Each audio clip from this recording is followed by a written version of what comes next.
বড় জায়গাতে সবাই দেখতে চায়, বাট আমার মনে হয় যেই জায়গাতে আছে এই জায়গাতেই হাইয়েস্ট লেভেলে থাকুক। নাটক সিনেমার কথা যদি বলেন, ওখানে তো ভিউটাই ইম্পর্টেন্ট। স্ক্রিপ্টটা ছিল ওর একটা উসিলা, বাট ও আগেই পড়ে গেছে। আমি ক্লাস 6 থেকে হিজাব পড়ি, তখন ফ্যাশন বুঝতাম না ভাইয়া। আমি অভিনয় করতেও পারি না।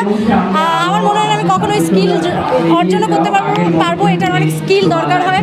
আর আমি জানি না আমার অভিনয়ে আমি পারবো না আসলে। বিষয় যেটা স্বামী স্ত্রী বন্ডিং যেরকম থাকা উচিত স্বাভাবিক, সেরকমই ভালো, সেরকমই স্বাভাবিক। সিনেমা আমার ইচ্ছা থাকলে ও করবে না, ওর ইচ্ছা নেই। সিনেমাতে ওর মনে হয় ওর কোনো ফিউচার নাই, এই জন্যে ও হচ্ছে নাটকটাই বেশি করতে পছন্দ করছে, স্বাচ্ছন্দ্যময়। সিনেমা করলে দেখা যাচ্ছে হয়তো বা অনেক সময় বাহিরে থাকতে হয় বা অনেক, ওইটাও চাইতে ও মনে হয় বাসায় থেকে একদিন নাটক করে, এটাই ওর কাছে ভালো লাগে। বড় জায়গাতে সবাই দেখতে চায়, বাট আমার মনে হয় যেই জায়গাতে আছে এই জায়গাতেই হাইয়েস্ট লেভেলে থাকুক, এটাই আমি চাই আর কি। আমার পার্সোনাল যদি বলেন, কারণ আমি ইমাজিন করি যে সিনেমাতে এখন আসলে ও যেই জায়গায় একটা পজিশনে আছে, এই পজিশন থেকে এখানে ও অনেক ভালো জায়গায় আছে। ও চাইলে এখানে আরও ভালো জায়গায় যেতে পারে। আমি জানি না ও ওই জায়গার ফিউচারটা কি, কারণ ওখানে ও স্টার্টিং ওভাবে করেনি, অনেক আগে করেছিল। সো এটার দরকার কি, সময় থাকে না অনেক সময়, দেখা যায় ও অন্য কাজ করতেছে, আমি ওকে স্ক্রিপ্ট পড়ে শোনাচ্ছি, ও মোবাইল টিপতেছে।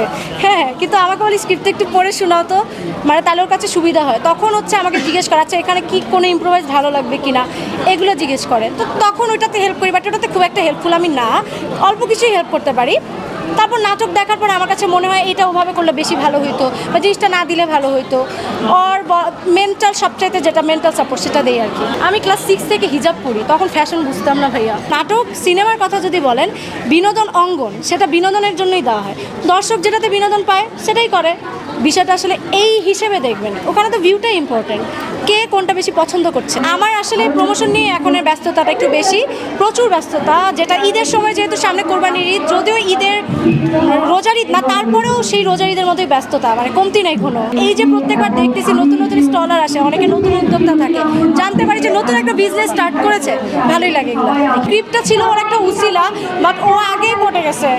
আমি আগে ও আমার স্ক্রিপ্ট দেখে পড়ে না, আমি আগে সোশ্যাল ওয়ার্ক করতাম, আমি আরও অনেক কিছু করতাম, ওইটা দেখে ও পটে গেছে। তো মানুষজন ভাবে আমি ভাইয়াকে পটাইছি, কেউই জানে না যে ভাইয়া আমাকে পটাইছে। আমার যে ইনকামই হোক, অধিকাংশ ইনকামের একটা বড় অংশ চলে যাচ্ছে রাস্তার কুকুর যেগুলো আছে, যেগুলোকে কেউ আসলে, এটা বলা হাস্যকর, অনেকে এখানে হাসাহাসি করবে, কিন্তু সত্যি কথা বলতে এখানে একটা বিরাট অংশ যায় হচ্ছে ওই যে কুকুরের অমুক চিকিৎসা লাগবে, সবাই হচ্ছে আমার কাছেই আসে, কারণ আমাদের গ্রুপ আছে, এই আমার কাছে আসে। এটা শুধু আমার হাজব্যান্ডের ক্ষেত্রেও সেম, কিন্তু এইখানে অনেক বড় অংশ একটা চলে যায়।